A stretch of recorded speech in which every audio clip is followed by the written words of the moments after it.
In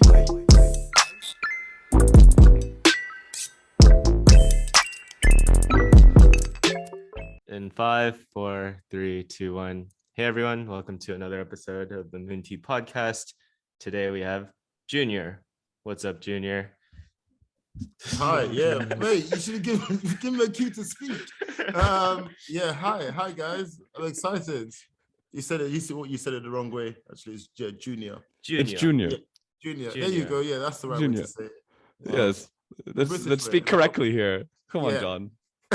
Yeah, I just a lazy American who doesn't speak right. I just met Junior a second ago, and it's fun. He's like, you said it in an interesting way. I'm excited. So my fun fact is my dad's English, so I'm excited to talk with you. At least we have some civilized people on this podcast. Yes. And now I feel at home now speaking to you. I'm delighted. Well, I genuinely now am so excited to listen more to just what about anything about you. Yeah, waffle about stuff. Yeah, guys, ask questions away. Yeah, well, yesterday we were at karaoke, had a great time. Yeah. And then at the end, I was like, all right, I'm going home. And then we were like, oh, what are you guys doing tomorrow? I was like, oh, I'm recording my podcast, so might have to push back dinner. Still down to hang. And then Junior was like, you have a podcast? And I was like, yeah, you want to be on it? And he's like, yeah, man. And so I was like, this is amazing. Great. Yeah. I'm glad. Yeah, I admired the enthusiasm. Yeah, no, because it's been like a dream of mine. I guess well, you know when I say dream, actually, you have like 10 or 15 dreams as like a child, as an adult. See me as like Peter Griffin. You know, I always have dreams every single day. And one of them was to start a podcast. I bought all the equipment and I just couldn't get to speak. I just couldn't speak or produce or whatever. So yeah, when I was told, when John said, I have a podcast, do you want to speak on? I was just like, sure. No topics, no subjects, just speak. Let's do it. All right, ready? 3, 2, 1. I went the wrong one with my fingers. Let's do 2, 1. Tell us, so dude, go. Wait, can I just say a little bit of background of how we met? Yeah. So my close friend Tobi, who is visiting in New York City this week. Tobi and Junior are cousins. They both spent some time in Nigeria, and I don't know if you can tell from the accent, but Junior lives in London, and we've had the privilege of hanging out the last 2 evenings, so that's been a lot of fun. Hopefully get something awesome for dinner as well tonight. But yeah, that's about it. Like, it'll be sponsored by the Moon Tea Podcast. Your dinner. Yeah. But that's it. That's the intro. Yeah. So yeah, and just to add a little bit to that, so my cousin Tobi, who knows, we sort of grew up in Nigeria together, and we sort of touched on this yesterday. So me and Tobi, I think, so there's like a 2-year gap between us.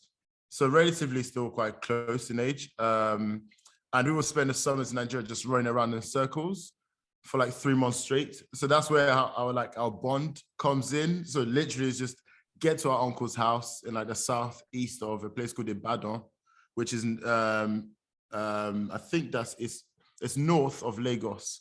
If you guys know, do you guys know what Lagos is? Nigeria, Lagos? I'm gonna pull up a map just so anybody can see. Yeah. So Lagos, and the place spelled Ibadan. Ibadan is where I'm from in Nigeria. Not the prettiest place. Very dusty, but you know, we move. Yeah. So if you zoom in. We have a map of Nigeria Ibadan. Here. And then there's Lagos. Ibadan, which is in bold. So if you zoom out a little bit, zoom out, keep zooming out, keep zooming out. Oh, it's right there. Yeah. Yeah. So that's where, So that's where me and Tobi are from. So when Tobi actually said an interesting thing yesterday, one of his neighbors had a monkey for a pet. So yeah, So we're from Ibadan, and we just did nothing all day, just running around like headless chickens. And that's where the closeness. Yeah, that's my uncle. This is amazing. It's gorgeous, actually. This is really cool. Yeah, it's very different. Oh, an interesting thing about this park. So this park was built, I think, in 2017. And, in every civilized country, you go into a park and just wander into a park and you wander out of the park. In Ibadan, you've got to pay a fee to go into a park. Oh, wow. Yeah, Wow. and the people, and this very lake is about maybe like, is it like 400 or 500 yards long? And people would get in it's not a gondola, but what's similar to a gondola? Romantic think Rome, romantic in Rome, where you pedal. The canoe. Yeah, tiny canoe that you pedal yourself with your feet. Like like a cute swan boat. Paddle boats. It's called a paddle boat. Yes, there we go. Yeah, so people would pay to go to paddle boat just to go around in circles. I would pay. That seems fun too. So yeah, that's I guess that's the interesting fact. I love that. So if you ever go to Ibadan, you've got to pay 50 naira to get a pond. Yeah. This is amazing. Wow. Yeah. So we did that, and then I left to go to England, back to England when I was 12, which is interesting stuff. Where do we start? I don't even know. This is so good. Yeah. Anywhere you want to start? I'm an open book. We can start, but so tell us about just growing up in Nigeria. Is there any? I'm curious about cultural differences. So I was actually talking to lots of different people from different countries recently, and I would love to learn more about Nigerian culture. Like, what is something that? So I think what is perhaps well known in England, maybe less so in the States, there are 300 different ethnicities in Nigeria. Whoa. And even though in Nigeria there are the biggest. So do you guys know a lot about Nigerian fraud people? Did you hear about this? Think of me as extremely ignorant. Okay. And yes, talk to me like a fifth grader. So Nigeria as a whole is split into it's known as three different sub-ethnic groups that tend to run everything. So there's 220 million people in Nigeria. There's there's a sect called the Yoruba, there's the Igbos. So Yoruba, in case you can't see this, Yoruba are in the southwest, Igbos are in the southeast, and the entirety of the north, which is northeast and northwest, are both just Hausas. Right. And so you would think, and so Nigerian since in its existence I've had, I think 13 presidents due to various coups that's happened. So finishing your term or having a double term is a blessing. I think just thinking back, I think at the top of my head, maybe a guy called Obasanjo and our current president, Buhari, are the only two that I can think of who's successfully done a double term.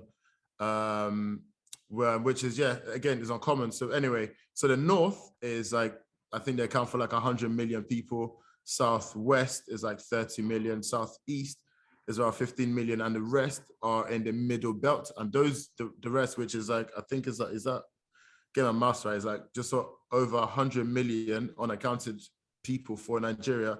They belong to the people in the middle belt, and there's 290 different languages spoken from those people. Because they're so scattered around, they're not represented in Nigeria as a whole, because there's just too many of tiny little tribes in Nigeria. So what can I tell you? The Nigerians you would see that travel around the world are the people who live predominantly in the southeast and the southwest. Beautiful. So you'd never see, I think you'd be hard pressed to meet anyone from the north of Nigeria, outside of Nigeria. Wow, that's amazing. I'm curious, how long is a term for? Is it a president or? It's the same. President is the same as everywhere. Wow. 4 years, but then corruption, so you can do whatever you want, pretty much. Our current president, actually, he successfully won through a coup in 1983. So I think when he first got elected 5 years ago, this is his second term. I said this to my mother, I was so shocked that you vote for a leader who previously won through a coup. in 83, and you vote for him now, and the country has, I guess the cost has gone down ever since he's been going to power. Sorry to turn this a bit dark, guys. No, I think this is a fascinating conversation. If you're down to keep going down it, but I don't want to bore you. I don't want to. I feel like this is the most amazing conversation of my day. Let's be honest. The point of the podcast is to just have a space to talk about whatever. Everything. But it's just Nigeria is very interesting, and also, so what usually happens is there's a rotation with leaders. So you can never have. What we didn't until last time. No. Actually, no, I take it back. So once the president from a region finishes his term, the next leader has to be from another region. Whoa, really? Yeah, so he's forever in rotation. Unless you have a coup. Unless you have a coup, and and what's quite interesting in Nigeria was when the British left Nigeria, they left like the 3 zones. And every zone was semi-autonomous, right? But what happened was, so our very first leader, Christ, I've forgotten his name. This is so embarrassing. Anyway, so our very first leader, who was the premier, was from the north of Nigeria, and he was, the overseeing, well, I guess the premier, and then every single person, Azikwe, from southeast. God knows who's from the north and the southwest. The problem was greed got into play. So lots of people became greedy, and they split the country from being 3 into 6 into 12 into 21, and now it's currently at 36. And what you find is they divide those the semi-autonomous region. The north divide themselves into more regions, so they have more power. So it's about power consolidation. The more area you control, the more likely you are to get voted into becoming the premier or president, as they decide to choose. I think in 6 to 6. Is there a difference between a premier and a president? Is it not to do with like republic or? I don't know. We use president. Yeah, but I thought president, premier, like when you're a federal republic or something, that's where you stop having. So we had. That's another question, right? Because you're a federal.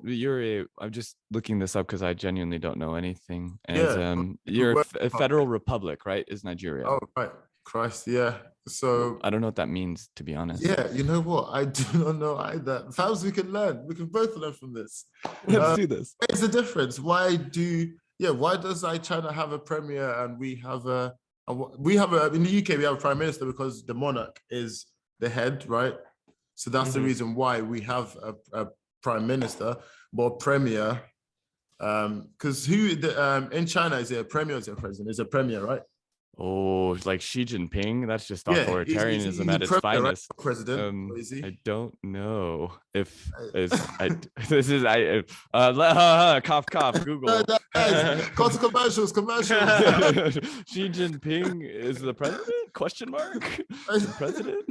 Check out squarespace.com. Vice president. Oh God. As Xi Jinping is a Chinese politician who has been serving as General Secretary of the Chinese Communist Party and Chairman of the Central Military Commission since 2012. And president of the People's Republic of China since 2013. Right, okay. So is there such thing as a premier anymore? Is that just been abolished over time? I'm just throwing out questions, man. These are just questions. I've never been so stressed in my life. You gotta know this. Should have been prepared. I can't Google right now. I'm sorry, anyone who's listening, and I'm screeching. Okay. The premier is formally approved by the National People's Congress upon the nomination of the president. The premier is limited to 2 terms in China, but the president is not. The premier has always been a member of the CCP Central Politburo. The incumbent premier is Li Keqiang, who took office on 15th of March, 2013. Wow, thank you. Amazing.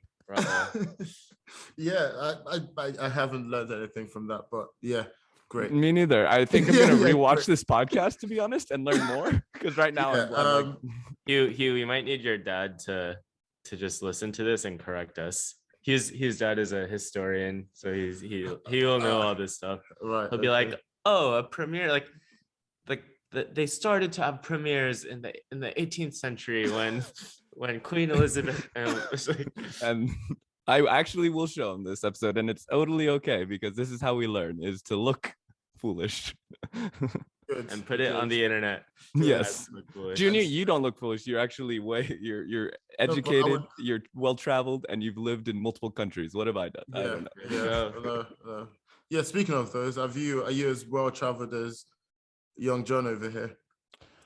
John is living a good life, but I did have a time or two in Edinburgh, studied abroad there, taught some kids to swim in China for a few months. So I've been around a bit, but I have not lived in another country, and one day that would be really nice, to be honest. I'm curious, why did you move to London or England of all the people? It's just very my mother, man, she was just tired of having a kid in boarding school in Nigeria. So yeah, I was one of these kids in boarding school actually who's I just wouldn't do what I was told.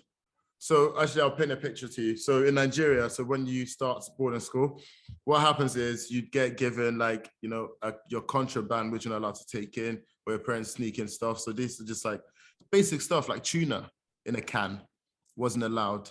Yeah, and like biscuits. Really? You couldn't have biscuits with you at like boarding school. So we don't really have fresh milk in Nigeria because of the lack of refrigeration and electricity. So lots of people have powdered milk. And you had, just like prison, you had like certain allocation. But, me being me, I took more than needed. And then you're given like money, which you're supposed to spend incrementally. So you have like a pocket money that you should spend every week. There's a limit of what you should have every week, every month, find a way to and then you're supposed to, do things such as like when you wake up. So it was like a Catholic boarding school. I know what you're gonna assume. Before you assume or what you're thinking right now did happen. Luckily, I wasn't involved. So we had brothers, monks, and you know what happened with Catholicism and their stuff. Oh my God! Wow, this is turning really. Yeah, I don't want to say fast. Too much. Yeah, I was going there. I didn't finish. I didn't say anything. Is it Pope Francis right now? He's a Pope. I think so, yeah. Pope Francis, I'm sorry, I did not say those things. Do not come after me. I love Catholic Church. I love the Catholic. I love you, Pope Francis. Oh shoot, Pope Francis actually listens to this podcast. Yeah, he's one of our 38 subscribers. I love you, Pope. Yeah, you go. Anyway, so yeah. So you have to things such as like you've got to iron your uniform.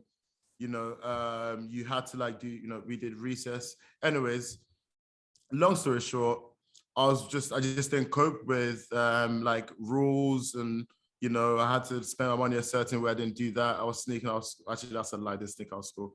But I just did lots of just naughty stuff. So anyways, my mom brought me back to England because it was his time. And yes, she's brought me back to England. Though I didn't really have a choice. And so I spoke to John about this. The transition was really remarkable. So just to think back in this country as well, a kid who would go to a boarding school would be relatively well off. Like a boarding Catholic school, you would be relatively well off. You'd be comfortable. You'd have a different mindset to people, I guess, who are not as well off as you. And so I was dropped into England in a place called Brixton. Think Harlem in the 80s, man. Brixton was tough. And I was just there being, a black kid and being, I guess, middle class in Nigeria and then coming to England, Brixton. And I was just another black person. And it was a big adjustment because, I just didn't know how to behave, how to be black. I wasn't black. I was just like a spoiled middle class kid from Nigeria. That's who I am. And that was my identity going in England. And then suddenly, it wasn't the other people or the white people telling me how to be. It was the black people in my school and in my area trying to teach me how to be black, which obviously I wasn't I didn't approve of. And yeah, I just thought, there's a lot of speak on, I guess white people are a certain way to black people, but then it's just black people are the same to other black people that don't fit into their stereotype of what it is to be black. So I struggled with like an identity when I came back to the UK. Wow, I'm curious. Is there anything in In specific that particular, yeah, I yeah guess that manners, man. It's just like things such as manners, things such as being proper, or yeah, speaking properly. I think manners for me was the biggest thing. It just wasn't. How can I put this? It's hard to convey. you weren't as quote unquote cultivated in the English sense of cultivation from a Black Englishman or woman from when you were there. Is that how it is in a sense? Growing up? Yeah. I think I would say I just struggled with being in that environment because of my experience in life. I just wasn't. I couldn't fit into the Black box. I think I found my ground eventually in life with middle class people in the UK. That must be difficult, to be honest. Like that's a whole culture shift, paradigm shift, and then also like, who's kind of really on your side growing up too. That's the thing, and there should be guilt everywhere in England. So we propagate white guilt. You say white guilt, that's a cool joke to make in any setting amongst white people, amongst Black people, amongst whatever. But when I was growing up, being African, you were being looked down upon by other Black people when I was growing up. So it's just, again, we speak on white people being a certain way, but then other British Black people were the same exact way to someone like me. So yeah, it was an interesting time, I'll say. But then the worst part is you can't really call anyone out now. There's only one person that you can call out, one race, I guess you can call out right now, but you can't call out others, which is quite interesting, anyway. What do you mean by that? I'm kind of curious. Like you can't. I'm guessing you mean. I still can't call out. So I won't mention her names, but recently there was a person who at work. There was like a whole. When the whole Black Lives Matter movement was going on. Well, not a whole thing. I apologize to anyone who's really sensitive about that topic. But last year was a big point in the movement, right? With the protests all around the world. And, everyone felt super emotional, including me. And at work, work tried to help as much as they can. So they brought a few Black people to the table. I was luckily one of those people. And people were saying the experiences about being Black, where it was like in the UK. And a Caribbean lady said, growing up, people made fun of my hair. And, on the call, I said nothing because I did not want to take away from my story. However, I spoke to another friend of mine afterwards to say, well, that's really funny. Caribbean people took the piss out of Africans people for the same thing growing up. Can they ever be called out? No, because society would not allow us to call them out, because they'll say the bigger evil is someone else. So therefore, I can't call them out for literally the exact same thing they call other people out for. And then being like, I couldn't call out Caribbean people out right now, or I can't call out Black British people out for what they did to African people back then. Which I don't think is fair. All right, so you're saying there are layers to within like generic Blackness. Yeah.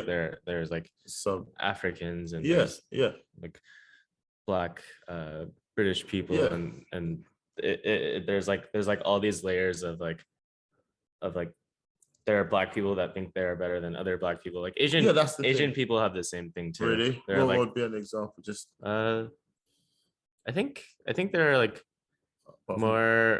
maybe more like prestigious Asian. Right. I'm not saying I've ever thought of it this way, but like for instance, there will be people from like Southeast Asian countries who will go to Eastern Asian countries, and then they'll be like housemaids, and they'll be like help raise children and do a lot of like kind of like low skilled labor jobs. So given that exists, like I mean, I can call out Koreans because that's my background, but like Yeah. Koreans can be very racist Yeah. to anyone and everyone who is not Korean.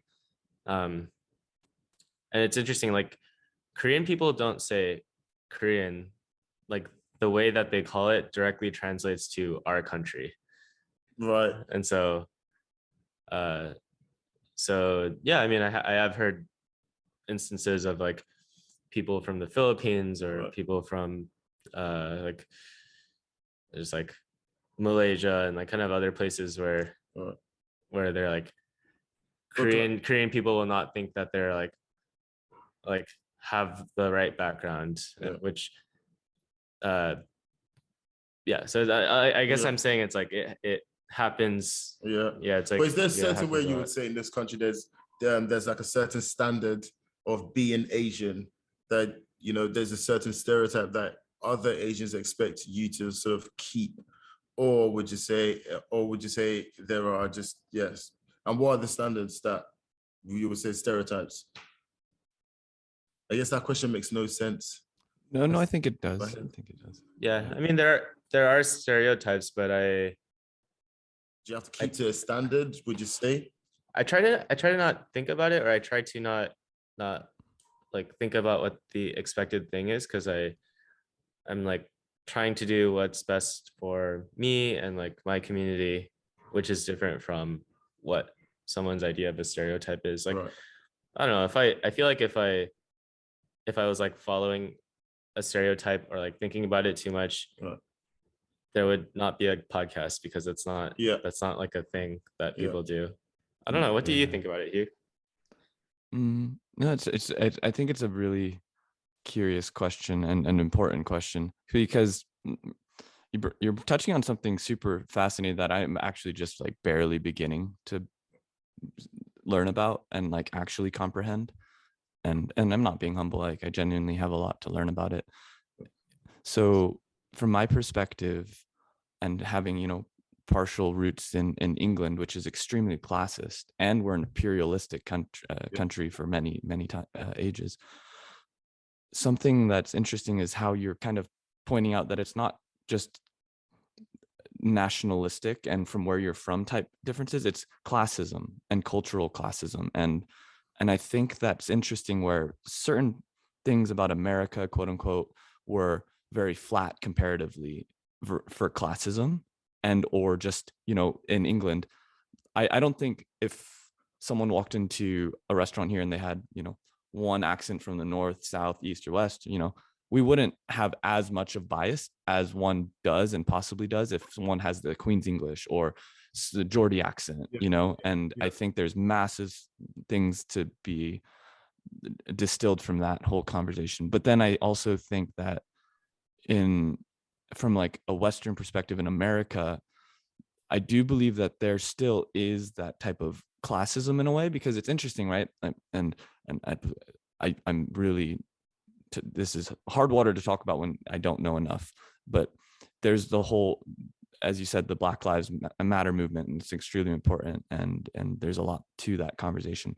I also think that there's an interesting dialogue that my dad was just reading a book, and it's called White Trash, and it's a book that I also want to begin to read. And it's interesting how they're analyzing the roots of not just, you know, African American and, you know, shipped in African slaves, and how that the America was built on the backs of that, which is extremely true, but also that some people, it's not just, you know, whites are the oppressors and blacks or the oppressed. Like there's so much distinction and differentiation for the white trash, quote unquote, is what the book's about. Of like, in America, there were so many people even worse off in many ways in society as what, like there were governmental movements 100 years ago, between 50 and 100 years ago, that they were thinking about how to neuter that population. And I forgot the word, of course. What's the word? Not neutering, you know, like eugenics, performing eugenics on white, like the lowest class. And I'm sure it happens on other cultures too, and I just don't know about it. However, it is interesting, like, to think about it from that perspective too, of, you know, as you're saying, it's not just black on white or, Republican, Democratic. It's really, I think it's pretty much a melting pot, but then you've got, the outliers in a lot of things. And how does that differentiation and distinction of classism in this case really kind of agnostify and really make it not based off the color of your skin, but really based off of your socioeconomic class, the people what you've been born into is privilege, especially in England, Yeah. No, yeah, so yeah, all quite really interesting topics. Yeah, so do you want to bounce around onto something more lighter? No. Abortion. Compare travel stories. Yeah. Travel stories. Do you travel? You've been around? Yeah. Well, he's here now, right? Yeah. Oh, true. You're in New York. Oh, yeah. I didn't realize. Yeah, so John's mentioned, I think you said you've been to like 29 countries like the other day, and I was just like, I think I've done like 35. Ooh. Or something ridiculous. Yeah. And yeah, it's all been like backpacking, the trashy ones where you go into a hostel, I have no money, can I just stay here? Yeah, of course. And that's another interesting thing about race, actually. So I backpacked with my ex-girlfriend, sorry, current girlfriend. And so we did 7 months together traveling, and I think she spent £8,000 more than I did, even though we did the exact same activities. Whoa. Right? She was white and I'm black. And when we traveled around South America, she spent £8,000 more than I did. And you traveled with her? Yeah, doing the exact same thing. So she bought you food No. and drinks? Typically, what would literally happen in a hostel would be, I would go in and say, yeah, I have no money. Not say I have no money. I was just like, yeah, can I stay? Because I just had this confidence. I really couldn't tell you where it came from, but I would just go to a hostel owner and be like, yeah, can I just stay here for a couple of nights for free in exchange of just being like your entertainment person. So just be like, yeah, sure. So I was pretty much just a clown. I'd go into like the dinner area and just like speak to everyone and yeah, just get the party going. I would just stay there for free while she would pay for the same activities. Or I was saying I can't remember what where the area was, but she paid for an excursion which cost like $100 at the time. And I met some guys again. Oh, you're Nigerian, you're British, cool.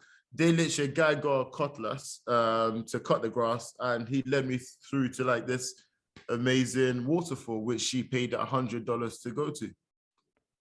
Wow. Did she take the trip and then you said, hey, I made it? Yeah, no, I was just there. Like, she's just like, I'm just like, I'll see you. I don't know how I'm going to get there, but I'm going to see you there. And so I just did the exact same thing, literally just met some random people. And that's when I guess my race and my Nigerian background worked in my favor. Because I was just able to meet some guys, drank with them, and the next day they were doing this. I just followed them, and it turns out I was doing the exact same thing as my ex-girlfriend. Yeah, it was cool. I think the third one was in Bali. I've got like a massive picture in my room, and so there's a place called Seminyak. I don't know if you guys have been to Bali before. I have not yet. There's an island called Seminyak, and yeah, I was in this hostel where next to the hostel there are people who just painted artists, and they sell the pictures for hundreds of dollars, thousands of dollars.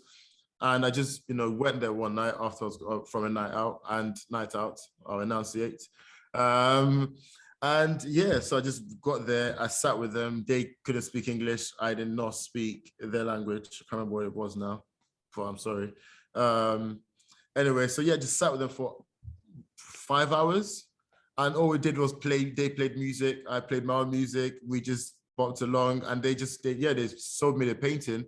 Obviously, looking back, they obviously tricked me into buying a painting, which I did, but it took them like 6 hours to sell me the painting. But it was so cool. It was just because I was black. They just invited me in. I don't think there was any reason for them to want to sell me something, but they just invited me in. Yeah, just because I was black, and yeah, just drank and just drank and nodded and played music. You're so cool. That's amazing. So you're very. So would you? Wow. All right. How did you even come up with the idea? First of all, to go into hostels and say, hey, I want to be your entertainment. This is the value I want to create for you. Allow me room and board or whatever it is that you asked for. How did you, what? That's amazing. No, it was just because I think it's because I think I went to a few hostels, and I'm not trying to brag, and I mean this the most like harmless way. Yeah. But it's just like I just. But you're just a badass, basically. Yeah, no, I was just one of one of one black British person backpacking.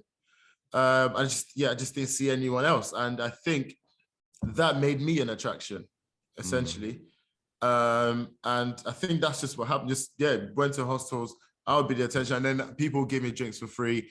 And like the owner would say, "Oh, next time you're here, just come. You can stay for free." And then I would say things such as like, "Oh, do you know anyone in like I don't know, Bogota?" Like, and they'd be like, "Yeah, fine."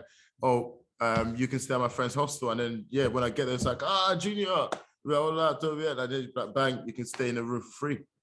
And then there'll be other places where I'll just be like, "Oh, I came from that hostel. Do you know this person?" Like, "Yeah." "Oh, can I stay here?" Or, "Oh, I'll stay here." And I'll just, you can stay here to be attract people to my hostel. So it's like a trade-off. Yeah. It was essentially that. So accommodation would just end up being free for most of the trip. Seems like you got a really good end of the deal. I know. Yeah. Being black works, it's like come play, and your accommodation will be paid for. Yeah. And then some people might buy you drinks, but just come play. Yeah, just come. It's fine. And then when you go to shops as well, people thought I was from like, especially in Colombia, they thought I was from Colombia. So things were cheaper. Obviously, if I spoke, I did not speak. When I wanted stuff, just stand there. They will serve things to you, and you just pay by, you ask the person sat next to you, he's a local, and they'll tell you what to pay, and you just pay and you just leave. This is amazing. Yeah. Mate, black people should travel more. Well, I honestly don't. I'm just gonna say, I'm just getting this gut feeling. I don't know where. I don't think it's just because you're black that you had such an amazing time. It's because he has a red sweater. That's why, right? Yes. It's a great smile, and maybe it's the eyes, Well, I thought that was just interesting. You'd go to a place and it's just free, man. Like, what's going on? Yeah, thanks. Yeah, just have this for free. Yeah, thanks, man. I'll see you later. That's so cool. Good. Even I think so I went in 2015 I was in Chile, and 2015 June we so Chile won the Copa America for the first time in first time ever, or the first time in 120 years, right? Alexis Sanchez scored the winning penalty. I somehow met someone in Ecuador who I stayed in his house, in his parents' villa in Santiago, and he had a box in a stadium, so I got to go to the match for free. I was gonna say, I don't know how this. I just am not ready, and I'm not ready. I'm just not ready. That's amazing. Yeah, it was pretty good. It was good. Was your flight here also free? Oh man. Well, funny story. I became a flight attendant for free. No, well, yeah. I've done a business class upgrade whilst in the air before for free because became friends with the flight attendants, and yeah. You see, I think you're extremely personable. I'm curious, what's like, after having conversed and been to so many places and honestly become such an outgoing person, I don't know whether you're introverted or extroverted or an ambivert, but you're outgoing socially for sure. What are some conversation topics that you think, do you possibly remember that were like kind of a repeating pattern of things of interest that one you enjoyed or others enjoyed asking you? I'm kind of curious. So I think you would think when you're backpacking, there's you have like times of enlightenment, or you have meaningful conversations, but dude, I won't lie to you, we just spoke about nothing, man. So one thing I do enjoy, one thing I do a lot more now is, so I was saying to John, I wanted to start a podcast on West African history, because that's just my area of interest. And I'll be your third subscriber. You, John, and me. Yeah, thank you, man. Oh, and Tobi, I'll be your fourth. Yeah, Tobi. And there was just now I you meet people in bars and you have, meaningful conversations. And right now, there's no other conversation apart from like the race issue and Donald Trump. There's no other conversations allowed anymore. So yeah, when I was back in 2015 or 16 and 17, there was just nothing. I don't think I didn't have any meaningful conversation then. And I just don't think there's just a lot of conversation now. People just don't speak. It's just, what's the word? Just polarized views. And so therefore there's no way to converse anymore. That's one thing I found that's interesting. It's just, you've got to agree with either this or that. Junior, you said you backpacked for 7 months. Yeah. So I'm guessing that was in between jobs. Oh, right. That's an interesting story. But are you interested in doing something like that again? So no, but I think I'm more into living somewhere else. So I think I told you what my ambition is in life. So my ambition in life is to start my own like charity. So just give it 5 minutes to just explain. This is gonna be really sad. So the Nigerian population has grown exponentially in the last I think 50 years. Obviously, this is post but independence, since independence. If you were to compare it to our trajectory right now, I think they said in 100 years we are bound to be bigger than China. We're gonna break the billion in less than 100 years population, because people have the economy revolves around your family. So the more children you have, so we have a culture where the young takes care of the old, right? So the more children you have, the more likely there will be someone to take care of you, because the government will not do so. And you do not have, pension, because every majority of people working in Nigeria have their own endeavors. So there isn't any lots of public jobs available. Anyway, so if you're disabled in Nigeria, you are confined to begging on the streets for the rest of your life, because your family, you are not used to anyone. You cannot take care of your parents when they're older, so therefore they will not take care of you whilst you're young. So therefore, so either you make your own way, but if you don't, then you are confined to begging for the rest of your lives. And the economy in Nigeria is just it's so easy for anyone if you have the right capital and a place to stay. It's that very simple. There's majority of the people there want to work.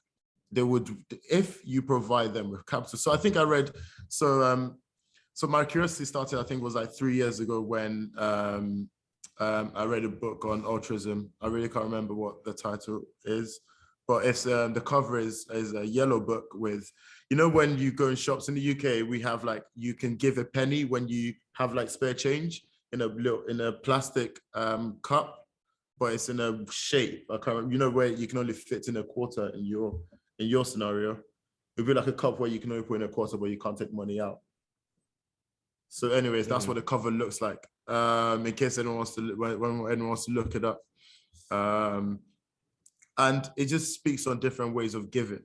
So say you're a doctor, so it sort of measures life. So if you're a doctor, would it be worth you going to a country and, saving lives? Or would it be better for you to I don't know, get some money together, get some other doctors with you and try to train as many people as you can, or train as many people as you can so they can save more lives? Or would it be worth you, I don't know, creating speaking to a tech guy in the US if you're a doctor, creating an app that can save, 100 million people's lives. So you need to find the best way or the best approach to help people. And this book is one of the best books I've ever written in my life, because it just breaks down and measures different types of charities or how charities work. Anyway, so my dream, taken from this book, my dream is to help people who are disabled. And how am I going to do this? So I'm building 4 2-bed flats right now in Nigeria, which obviously to the disdain of my mom, she hated me. I'm going to give the flats away for the sake of the charity, but she hates this idea, bless her. Also, she's also very supportive as well, because she's going to donate a flat later in life. But yeah, anyway, so the idea is, give people a place to live, and there'll be a little pot where you just start a small business. And obviously I haven't worked out the ins and outs, but the idea is I'm just going to help disabled people start like selling water, selling anything on the side of the street, but just enough to be able to save, rent their own place out, and just hopefully just grow from there. So yeah, that's the dream. And so therefore, where am I going to live later on, going back, I hope to spend majority of my time in Nigeria trying to grow that charity. So yeah, does that answer your question? Yeah. You're incredible. We had the similar conversation yesterday, but I was kind of leading up to it. Yeah. So your dream is to live in Nigeria. Why out of all the causes that you could choose from, is there a particular personal reason why you went with helping the disabled? Yeah, seconding that question. Because to me it's just like I can go down the children route where you help kids, because what are they called when both your parents die? Orphans. You can help orphans. But the thing is, there are lots of charities on the ground helping orphans, and the best thing for me to do, which is what I plan on doing as soon as I finish building the house, is donate to a good orphanage. That's the best way for me to help. If I try to start my own, then I'm trying to be a superhero, and that's just not the best use of my time. Whereas there isn't a lot that I know of for disabled people in Nigeria. The government will not help you. There isn't a lot of charities out there that will help you, and your family certainly will not help you. So that's the reason why. It's just, the best possible one I can help, I think. There's just no help on the ground. So how far along are you on with this project? Is that what you're doing right now, or? So I'm just using my money. So right now I'm broke. Using my money to build these flats. I think it's about 40% done. So it should be hopefully in the next year. I'm hoping the entire thing should have been done, and I'll kickstart the whole thing soon. I'm hoping to just quit my job in I guess 10 years time. But again, that's the reason why. So with my job, I'm hoping to just fly around through different companies to get enough contacts so they can, I guess, donate, because companies donating is better than individuals, because I guess they can just give more. So the idea is to jump through different companies, and Cool. So you're working right now, you're saving up and taking whatever residuals that you're able to use to create housing in Nigeria right this second, and you're 40% of the way with the MVP, the first product, creation. That's so cool. And then go from there. Wow. But I think the problem I'll have is actually asking for money. Do you have a website? No, nothing. I have nothing. I have no plans. I just have an idea. I'm just being that person who's just, so I like diving in head first at things. I have rough ideas. So like I know I want to start a charity. So what's the best thing to do? First of all, build houses, right? And then just go from there. The other things will work itself out. The universe will send people that will help. So that's the idea. It's fine. If you build a website in the next few weeks, we can put that link in the description. And of the 7 people that listen to it, three of them might click on the link. Well, I guess are you guys in tech? Can you help? Do you know where or how? Like building apps and stuff, like do you help? Well, this is I'm calling you out, man. Are you in tech? This is the beginning of an interesting conversation. I was like, so you would just go into a consulting session right now? You're talking to Jon and Hugh. We're pretty deep in tech. So we're the people to talk about for sure, to get started. If you have any questions on that, like what's something that you're just trying to get a website up right now, or? I guess the thing is I have no idea, so I guess every input is useful. I just know that it's just there's just two ways to work things to help people, is by building a small industry and housing. And if you can just control both, i.e., so again, it'll just be like help understanding, and if you know anyone, help understanding like how do you move people on after, like, you know, if someone is homeless, you know, you give them a home. I can't imagine it'll be very easy to move someone out of, you know, the comfort zone. How does that work in practicality? Because I don't know, I'm still quite naive at this point. So, you know, I mean, you've built 40% of the flat so far. Yeah. So that's, I think you're starting somewhere. Yeah, that's the thing. Honestly, I feel like the initial thing is the most simple page anywhere. Who really knows, with just the photos of the current progress, and then you're gonna have people see it, and it's like, this is real. You need help in a good way, and I think that would be awesome. Yeah, we should keep figuring this one out. Definitely. Yeah, I'll definitely keep you guys in a loop. Please do. I'll let you know. Yes. Well, yeah, so that's it. What about you guys? Where would you live? Where are you gonna live? Are you gonna travel? I'm turning this around now. Oh, you're not allowed to. I'm sorry. We need to talk about meaningful things, and this is more meaningful. Yeah, yeah. Where are you guys gonna live? What are you gonna do?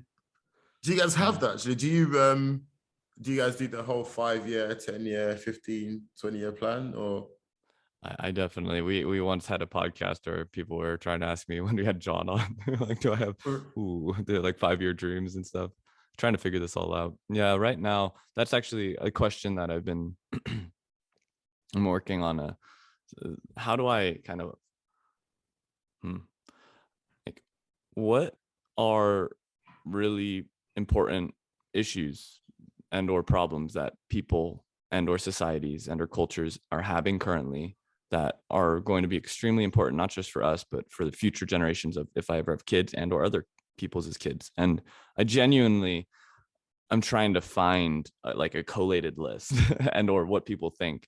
And I'm curious if either of you, what you both might think, because that's something I'm beginning to, you know, like, there's the daily life and the daily grind and trying to support, you know, family, friends, community and such.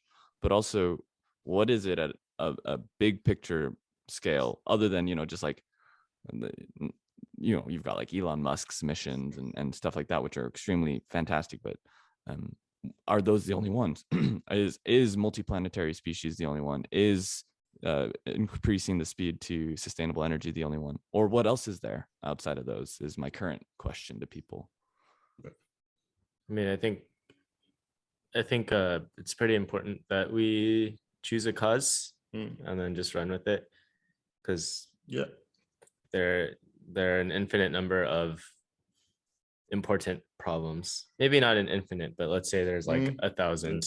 But yeah, I figure it's just a matter of like choosing what's important to you and then just running with it. Simple as that. No, I think I'll second that. So I think there are just far too many problems in this life, and I think people do get lost in trying to solve perhaps too many problems.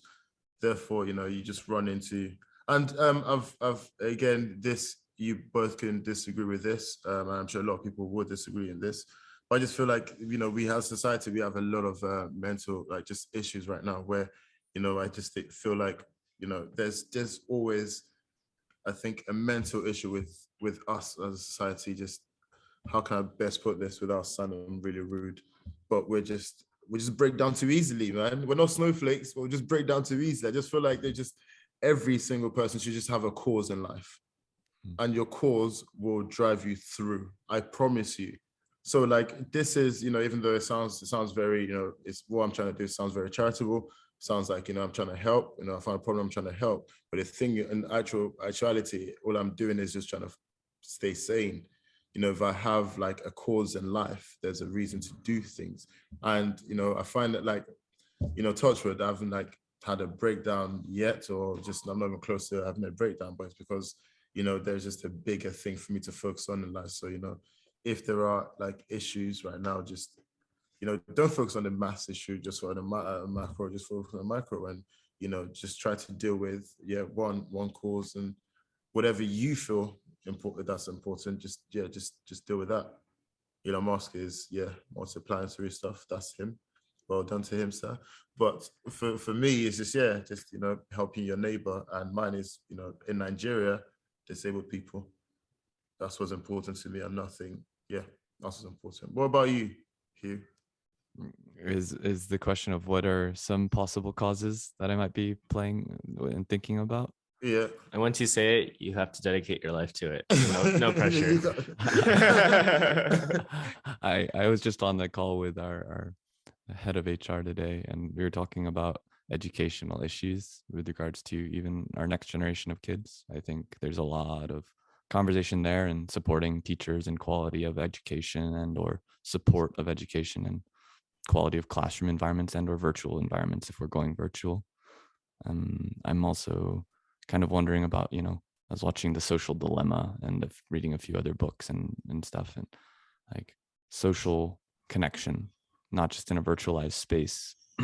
Zoom calls are fine. I actually find this fine, but like more like social connection that's totally algorithmic in nature, but also provides happiness and short-term gains and dopamine releases. Like, how do we scale quality community? It's really cool to me that hearing from you, Junior, about Nigerian, well, there's a lot of negatives, it sounds like, too, of course, but the family-centric values in a way, right? Okay, maybe the reasons aren't the most, if that's true, if that's the case, and it probably is, like, okay, it's perpetuated in a way, but it's kind of cool to see that as a thing. But yeah, something is, lots of social connection possibilities and or things to think about, because it's not like big, it's also kind of okay, I was born and raised in Arizona, right? I just learned that I'm an ABC. Like, I didn't really know what ABC meant. An American born Chinese, and You're more than that, Hugh. Yeah, I'm an ABC. I'm an American-born Chinglishman. Let me correct that. and is that derogatory? Like, who refers? Some people self-identify. Oh, okay. Yeah. I was wondering. I was trying to figure out, is it like the same as fob, like fresh off the boat? Because that's derogatory. Is ABC derogatory? Yeah. I don't think so. I think it can be, but just like fob can be, but then some people will just be like, yeah, I'm a fob. And then it's like definitely part of your identity. Yeah. Cool. Yeah, definitely on the fob part. I like claiming that I'm fresh off the boat because I want to. It makes me feel good. Yeah. Like, yeah, I'm an immigrant. I worked to get here. Be my friend. Yeah, I love to claim it. Yeah, I'm Nigerian. Yeah, where are you from? Yeah, I'm Nigerian. Yeah, shout it from the rooftops, man. Yeah, that was quite interesting when I traveled. All I ever said was, so where are you from? Nigeria. Where's Nigeria? Oh, Africa. Oh, okay. Cool. Oh, that's a funny story. So I volunteered in a juvenile prison in Bolivia. What? Right, in a place called Cochabamba. Anyways, so in Bolivia, right, when you, like, as a minor, when you commit a crime, no matter what a crime is, I think you get like a maximum of like 2 years or whatever it is. So therefore, they make children commit the crimes. So you would be. So when I was in the prison, there was lots of like kids who was used as like drug mules and stuff. So they become addicted to drugs. Yeah, but then this charity that I work for, so there's an app or a website called Workaway. I don't know if you guys know it. I don't. So you can just try to work for, but I guess a local charity or something when you travel wherever you are. And so went into this prison anyway, and the kids were just like, like black guy, and I was just like, he's like, so your hair, why is your hair like this? And I'm just like, I don't know, it's just like this, and it's like, so where are you from? And I was just like, Nigeria. It's like, Nigeria, and I'm just like, yeah, where is that? I was like, Africa. It's like, right, they're doing the whole mouth and spear stuff. And I was just like, you guys are kids, you don't do any better, but I just thought it was funny. But they'd never seen an African person before. And I just thought it was really interesting because they thought they were the darkest people alive. But then, just like, and I arrived, just like, what? Who are you? And why do you look like that?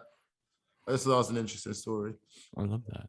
Yeah. I would love to visit or like spend months in Africa because it's just like it's so huge, and there's just so much to it. And I feel like growing up in the US, like the idea of Africa that was imposed on us is that it's like, oh, people are hungry, uh like people don't have running water out there, which is like partially true, but also very not true. Like there are like there's civilization, and it's like it's just a giant place. But yeah, I would love to visit. Do you know where you'd go? Do you have any romantic places? This goes for you as well, Hugh. Oh, I know where I'd go, but yeah, go for it. Where are you going? Morocco seems cool. Yeah, and like Egypt. Morocco would be so cool. It's like northern Africa, and then maybe just like ride a camel down or something.